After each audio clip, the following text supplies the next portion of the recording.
আসসালামু আলাইকুম প্রিয় ভিউয়ার্স, সকলে কেমন আছেন? আশা করি আপনারা সকলে ভালো আছেন। ইংলিশ টেক অ্যান্ড টিউনসের পক্ষ থেকে নতুন আরেকটি ভিডিওতে আপনাদের সকলকে ওয়েলকাম জানাচ্ছি। বিগত 4 মার্চ 2025 ইংরেজি খ্রিস্টাব্দে মাদ্রাসা শিক্ষা অধিদপ্তর একটি নোটিশ জারি করেছে, যার বিষয় দাখিল, আলেম, ফাজেল এবং কামিল মাদ্রাসায় কর্মরত শিক্ষক কর্মচারীদের এমপিও শিটে বিভিন্ন সংশোধনীর নিমিত্ত প্রয়োজনীয় কাগজপত্র কিংবা তথ্যাদি সংযুক্ত সংক্রান্ত। আপনারা সকলে অবগত আছেন, মাদ্রাসা শিক্ষা অধিদপ্তর ইএফটিতে বেতন প্রদানের লক্ষ্যে ইতিমধ্যে কিছু কার্যক্রম গ্রহণ করেছেন এবং যে সমস্ত শিক্ষক কর্মচারীর এমপিও শিটে পদবি মুদ্রণ নাই অথবা অন্যান্য ভুল রয়েছে, সেই সমস্ত ভুল সংশোধন করার জন্য কিন্তু নির্দেশনা জারি করেছেন। তো আমি আজ আপনাদেরকে দেখাবো দাখিল, আলিম, ফাজিল এবং কামিল মাদ্রাসায় কর্মরত শিক্ষক কর্মচারীদের এমপিও শিটে যদি পদবি মুদ্রণ না থাকে কিংবা পদবির সংক্ষিপ্ত রূপ যদি ভুল থাকে অর্থাৎ আগের ফরম্যাটে থাকে, সেটা কিভাবে আপনারা কোন কোন কাগজপত্র দপ্তরে কিভাবে প্রেরণ করবেন সেই ব্যাপারে আজকে একটু আলোচনা করব। ভিডিওটি অনেক লম্বা হতে পারে, সকলে না টেনে সুন্দরভাবে দেখার অনুরোধ রইল। আপনারা যদি মাদ্রাসার এমপিও শিটে শিক্ষক কর্মচারীদের সঠিক পদবি সংক্ষিপ্ত রূপ এবং বিষয় মুদ্রণ সংশোধন এই ব্যাপারটা জানতে চান, তাহলে আপনাদের জন্য এই অংশটি আমি দিয়ে দিচ্ছি এবং আমি এটা আমার ডেসক্রিপশন বক্সে দিয়ে দিব। আপনারা সহজেই সংক্ষিপ্ত রূপটাকে জেনে নিতে পারবেন। প্রথমে ক্রম, দেন জনবল কাঠামো অনুযায়ী পদবি, এরপর পদবীর ইংরেজি নাম, এমপিও শিটে বিদ্যমান পদবির সংক্ষিপ্ত রূপ অর্থাৎ যেটা বর্তমানে রয়েছে এবং এর পরিবর্তে বর্তমানে কোনটা হবে সেটা কিন্তু এখানে দেওয়া আছে, আপনারা নিজে অনেক কিছু দেখতে পারবেন। তো কথা না বাড়িয়ে আমরা মূল ভিডিওতে চলে যাচ্ছি। প্রথমে আমরা দেখি পদবি সংশোধন বা সংযোজন করতে কোন কোন কাগজপত্র বা তথ্যাদি প্রয়োজন হবে। সর্বপ্রথম প্রত্যেক শিক্ষক কর্মচারীর স্বাক্ষরযুক্ত অনুরূপ এমপিও কপি, অর্থাৎ আমরা যে এমপিও কপিটি বর্তমানে মাদ্রাসা শিক্ষা অধিদপ্তর থেকে পেয়ে থাকি ঠিক হুবহু একটা এমপিও কপি আমাদেরকে তৈরি করতে হবে, যেটার একেবারেই ডান সাইডে শিক্ষক কর্মচারীর স্বাক্ষরের একটা নতুন করে কলাম সৃষ্টি করতে হবে। প্রত্যেক কর্মচারীর শিক্ষাগত যোগ্যতার সনদের ফটোকপি প্রয়োজন হবে। প্রত্যেক শিক্ষক কর্মচারীর নিয়োগপত্র এবং যোগদানপত্র, প্রত্যেক শিক্ষক কর্মচারীর প্রথম এবং শেষ এমপিও কপি, প্রত্যেক শিক্ষক কর্মচারীর জাতীয় পরিচয়পত্রের ফটোকপি প্রয়োজন হবে। এছাড়াও প্রয়োজন হবে সংশ্লিষ্ট পদের নিয়োগ বিজ্ঞপ্তি অথবা ই-রিকুইজিশন। যে সমস্ত শিক্ষক কর্মচারীগণ কমিটির মাধ্যমে নিয়োগপ্রাপ্ত হয়েছেন তাদের নিয়োগ বিজ্ঞপ্তির পত্রিকার কাটিংটি প্রয়োজন হবে এবং যে সমস্ত শিক্ষকগণ বিভিন্ন গণবিজ্ঞপ্তির মাধ্যমে সরকারিভাবে এনটিআরসি-এর মাধ্যমে নিয়োগপ্রাপ্ত হয়েছেন তাদেরকে ই-রিকুইজিশন কপিটি দিতে হবে। ই-রিকুইজিশন কপিটি আপনি প্রতিষ্ঠান প্রধানের নিকট পেয়ে যাবেন। নিয়োগ কমিটির ফলাফল শীট অথবা এনটিআরসি-এ সুপারিশপত্র। আপনি যদি কমিটির মাধ্যমে নিয়োগ হয়ে থাকেন তাহলে নিয়োগের ফলাফল শীটটি লাগবে, অথবা আপনি যদি এনটিআরসি-এর মাধ্যমে সুপারিশপ্রাপ্ত হয়ে থাকেন তাহলে আপনার সুপারিশপত্রটি দাখিল করতে হবে। সংশোধন সংক্রান্ত গভর্নিং বডি অথবা ম্যানেজিং কমিটির রেজুলেশন। আপনার পদবি সংযুক্ত করার জন্য ম্যানেজিং কমিটি অথবা গভর্নিং বডির একটি রেজুলেশন প্রয়োজন হবে। শিক্ষক কর্মচারীর তালিকা ও বেতন বিলের কপি, প্রতিষ্ঠান প্রধানের অগ্রায়ন বা আবেদনপত্র। এছাড়া আরো প্রয়োজন হবে 300 টাকার নন জুডিশিয়াল স্ট্যাম্পে একটা অঙ্গীকারনামা, যেখানে পদবি ও বিষয় সংশোধন হলে কোনো ধরনের আপত্তি থাকবে না মর্মে প্রতিষ্ঠান প্রধান এবং সভাপতির প্রতি স্বাক্ষর নিয়ে এটা জমা দিতে হবে। প্রত্যেকটা ফটোকপি প্রতিষ্ঠান প্রদান কর্তৃক সত্যায়িত হতে হবে, অর্থাৎ যতগুলো কপি আপনি দিবেন প্রত্যেকটা কপিতে প্রতিষ্ঠান প্রদান সত্যায়িত করবেন। এবার চলুন আমরা দেখি হেড ফরওয়ার্ডিংটা কেমন হবে। বরাবর মহাপরিচালক, মাদ্রাসা শিক্ষা অধিদপ্তর, guide house, new Bailey road, Dhaka.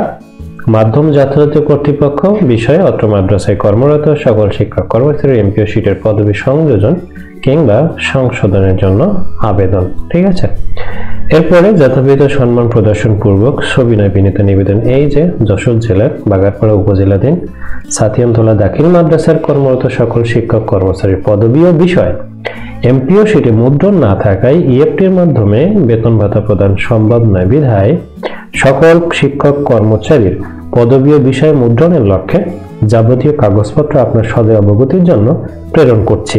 অতএব জনাব সমীর বিনীত আরজ উক্ত শিক্ষা প্রতিষ্ঠানের এমপিও শীটে কর্মরত শিক্ষক কর্মচারীগণের বিষয় ও পদবি সংশোধন কিংবা সংযোজনের নিমিত্তে প্রয়োজনীয় ব্যবস্থা গ্রহণে আপনার একান্ত মর্জি হয়। এরপরে বিনীত নিবেদক আপনার প্রতিষ্ঠান প্রদানের স্বাক্ষর এবং এখানে সিল আপনি সংযুক্ত করে দিবেন। অনুরূপ এমপিও শীটের নমুনা যদি আমি দেখি, আপনি দেখতে পাচ্ছেন আমি সম্পূর্ণ এমপিও শীটের অনুরূপ একটা তৈরি করেছি এবং শেষে সিগনেচার করার জন্য একটা জায়গা আমি রেখে দিয়েছি। সুতরাং আপনার লাস্ট যে এমপিও শীট আছে, আপনি সেই এমপিও শীট অনুযায়ী একটা অনুরূপ তৈরি করবেন। তৈরি করার পরে আপনি এটা দিয়ে দিবেন এবং এই যে ডেজিগনেশন আপনি এখানে দেখছেন, এই ডেজিগনেশন গুলা বর্তমান বিদ্যমান যেটা আছে সেটা নয়, এর পরিবর্তিত যদি কোনো রূপ থেকে থাকে তাহলে আপনি সেইগুলা এখানে ব্যবহার করবেন। এবার দেখি এমপিও শীটের পদবি সংশোধনের রেজুলেশন নমুনাটি কেমন হবে। আপনারা দেখতে পাচ্ছেন এখানে উপস্থিত সদস্যদের নাম, কমিটির সদস্যদের নাম এখানে দিতে হবে। এরপরে অদ্য 5/3/2025 তারিখ এখানে আপনার নিয়ম অনুযায়ী আপনি যেটা ভালো মনে করেন অথবা আপনার প্রতিষ্ঠানের প্রধান যেভাবে ভালো মনে করে শুরুটা আপনি সেভাবে করবেন। আমি জাস্ট যতটুকু দরকার আমি ততটুকু আপনাদেরকে জানাই। আলোচ্য বিষয় অত্র প্রতিষ্ঠানে এমপিও শীটে শিক্ষক কর্মচারী পদবীর ও বিষয় সংযোজন অথবা সংশোধন প্রসঙ্গে সভাপতি 2 নং আলোচ্য সূচি মোতাবেক অত্র প্রতিষ্ঠানের এমপিও শীটে কর্মরত সকল শিক্ষক কর্মচারী পদবী ও বিষয় সংশোধন বা সংযোজনের বিষয়টি নিয়ে আলোচনা হয়। আলোচনা শেষে মাদ্রাসা শিক্ষা অধিদপ্তরের সর্বশেষ প্রকাশিত প্রজ্ঞাপন অনুযায়ী অত্র প্রতিষ্ঠানে কর্মরত শিক্ষক কর্মচারীর বিষয় পদবী নিম্নলিখিত রূপে পরিবর্তন করার সিদ্ধান্ত সর্বসম্মতিক্রমে অনুমোদিত ও গৃহীত হলো। উক্ত বিষয়ে পদক্ষেপ নিতে প্রতিষ্ঠান প্রধানকে অনুরোধের সহিত দায়িত্বভার অর্পণ করা হলো। এরপর আপনি এখানে 5টা ঘর নেবেন। ক্রম, পদবী সংক্ষিপ্ত রূপ, শিক্ষক কর্মচারীর নাম, বিষয়, মন্তব্যের একটা ঘর। আপনি এখানে আপনার সকল শিক্ষক কর্মচারীর নাম দিবেন জাস্ট এমপিও শীটে যে সিরিয়াল আছে সেই সিরিয়াল অনুযায়ী এবং পদবীর সংক্ষিপ্ত রূপ কি হবে সেটা এখানে দিয়ে দেবেন এবং বিষয়গুলো আপনি দিয়ে দেবেন। একটা জিনিস মনে রাখবেন, মাদ্রাসা শিক্ষা অধিদপ্তর অর্থাৎ মাদ্রাসা শিক্ষা প্রতিষ্ঠানে যে সমস্ত শিক্ষক কর্মচারীগণ কর্মরত রয়েছেন, অ্যারাবিক যে শিক্ষকগুলো রয়েছেন অর্থাৎ সহকারী মৌলবী, তাদের কোনো সাবজেক্ট কিন্তু হয় না।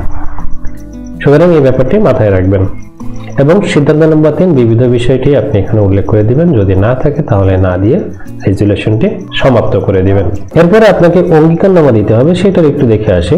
অঙ্গীকারনামা 300 টাকা নন জুডিশিয়াল স্ট্যাম্প এবং 3 পেজের আপনার ভাগ করে দিতে হবে। অঙ্গীকারনামাটি এমন, এই মর্মে অঙ্গীকারনামা প্রদান করা যাচ্ছে যে যশোর জেলা বাগারপাড়া উপজেলা বা থানাধীন ছাতিয়ানতলা দাখিল মাদ্রাসা ইন নম্বর এত এমপিও কোড এত। এখানে আপনার তথ্যগুলো আপনি আপডেট করে দিবেন। একটি স্বনামধন্য শিক্ষা প্রতিষ্ঠান অত্র প্রতিষ্ঠানে কর্মরত শিক্ষক কর্মচারীদের পদবী সংযোজন বা সংশোধনের নিমিত্তে নিম্নলিখিত তথ্য প্রদান করা হলো। এরপরে নিচে সভাপতির নাম, সিল ও মোবাইল নম্বর। এখানে সভাপতি যদি না থাকে অর্থাৎ কমিটি যদি গঠনে না থাকে ইউনো মহোদয়ের প্রতিস্বাক্ষর নিতে হবে এবং অধ্যক্ষ বা সুপারের নাম, সিল এবং মোবাইল নম্বর এগুলো এখানে দিতে হবে।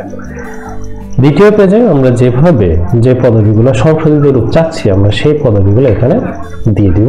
এটা আপনারা দেখেছেন, আমরা কিন্তু এমপিও শীটে অনুরূপ যে কপিটি তৈরি করেছিলাম সেখানে ছিল, আমরা জাস্ট এখানে কপি করে পেস্ট করে দিলে কিন্তু হয়ে যাবে। এরপরে আমরা এখানে আসি নিচে, একেবারে নিচে কি লেখা আছে, উক্ত প্রতিষ্ঠানে কর্মরত সকল শিক্ষা কর্মচারী জাতীয় পরিচয়পত্র, সকল শিক্ষাগত যোগ্যতার সনদ এবং আবেদনপত্রের সাথে জমাকৃত তথ্য পুঙ্খানুপুঙ্খভাবে যাচাই করা হয়েছে। আমার বা আমাদের দাখিলকৃত তথ্যে কোনরূপ অসঙ্গতি পরিলক্ষিত হলে মাদ্রাসা অধিদপ্তর কর্তৃক আরোপিত যে কোনো শাস্তিমূলক পদক্ষেপ সানন্দে গ্রহণ করব এবং উক্ত শিক্ষক কর্মচারীদের এমপিও শীটের পদবী ও বিষয় সংশোধন বা সংযোজন হলে আমাদের কোনো ধরনের আপত্তি থাকবে না। প্রত্যেকটি ফাইল আলাদা আলাদাভাবে সাজিয়ে, যেভাবে বললাম আপনারা সাজিয়ে টোটালি একটা ফাইল করবেন। একটা ফাইল করে মাদ্রাসা শিক্ষা অধিদপ্তরে গিয়ে জমা দিয়ে আসবেন। এরপরে তারা তাদের কাজগুলো করবে, করার পরে আপনার পদবিগুলো সংশোধন হয়ে যাবে। কাগজগুলো অধিদপ্তরে জমাদানের জন্য নিম্নোক্ত পদ্ধতিতে আপনারা সাজাবেন। সর্বপ্রথম প্রতিষ্ঠান প্রদানের অগ্রায়ণপত্র বা আবেদনপত্রটি দিবেন। 2 নম্বরে প্রত্যেক শিক্ষক কর্মচারীর স্বাক্ষরযুক্ত অনুরূপ এমপিও কপি সেটি আপনি সংযুক্ত করবেন। সংশোধন সংক্রান্ত গভর্নিং বডি কিংবা ম্যানেজিং কমিটি রেজুলেশন সংযুক্ত করতে হবে। 4 নম্বরে শিক্ষক কর্মচারীর তালিকা ও বেতন বিলের কপি। 5 নম্বরে 300 টাকার নন জুডিশিয়াল স্ট্যাম্পের অঙ্গীকারনামা। এই 5টি ফাইল আপনি এক জায়গায় করে আলাদা করে রেখে দিবেন। এরপর প্রত্যেক শিক্ষক কর্মচারীর শিক্ষাগত যোগ্যতা সনদের ফটোকপি, শিক্ষক কর্মচারীর নিয়োগপত্র যোগদানপত্র, শিক্ষক কর্মচারীর প্রথম ও শেষ এমপিও কপি, শিক্ষক কর্মচারীর জাতীয় পরিচয়পত্রের ফটোকপি এবং সংশ্লিষ্ট পদের নিয়োগ বিজ্ঞপ্তি বা ই-রিকুইজিশন, নিয়োগ কমিটির ফলাফল শীট কিংবা এনটিআরসি এর সুপারিশপত্র। প্রথম যে 5টি তালিকা আমি দিয়েছি এই 5টি আলাদা করবেন। এই 5টি প্রতিষ্ঠানের নাম এবং পরবর্তীতে 6 থেকে যে 11টি আপনারা স্ক্রিনে দেখতে পাচ্ছেন এটি প্রত্যেকটি শিক্ষকের আলাদা আলাদা করে একটা সেট আপনি তৈরি করবেন। ধরুন আপনার প্রতিষ্ঠানে কর্মরত মিস্টার আব্দুর রহিম একজন সহকারী শিক্ষক, এছাড়া আব্দুল করিম একজন সহকারী শিক্ষক। 6 থেকে 11 নম্বর পর্যন্ত যে ডকুমেন্টগুলো তালিকা দেওয়া রয়েছে আব্দুর রহিম সাহেবের ডকুমেন্টগুলো আপনি আলাদা করে অ্যাকসেপ্ট করবেন, আব্দুল করিম সাহেবের ডকুমেন্টগুলো আলাদা করে অ্যাকসেপ্ট করবেন। আমি যদি বলি আব্দুর রহিমের শিক্ষাগত যোগ্যতা সনদের ফটোকপি, তার নিয়োগপত্র যোগদানপত্র, সর্বশেষ এবং সর্বপ্রথম এমপিও কপি, জাতীয় পরিচয়পত্রের ফটোকপি, ই-রিকুইজিশন অথবা নিয়োগ বিজ্ঞপ্তি, ফলাফল শীট অথবা সুপারিশপত্র যেটাই হোক না কেন সেটা আপনি প্রথমে দিবেন।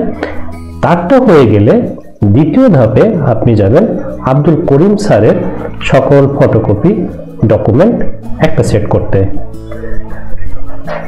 যখন আপনার সমস্ত ফাইল রেডি করা হয়ে যাবে তখন 1 থেকে ক্রমিক 5 পর্যন্ত যে কাগজপত্র সেগুলো সবার প্রথমে দিবেন। এরপরে এমপিও শিটের যে ক্রমিক রয়েছে সেই ক্রমিক অনুযায়ী শিক্ষক কর্মচারীর সিরিয়াল অনুযায়ী আপনি তাদের ফাইলগুলা পরে পরে সাজিয়ে একটা মোট ফাইল করে দিবেন।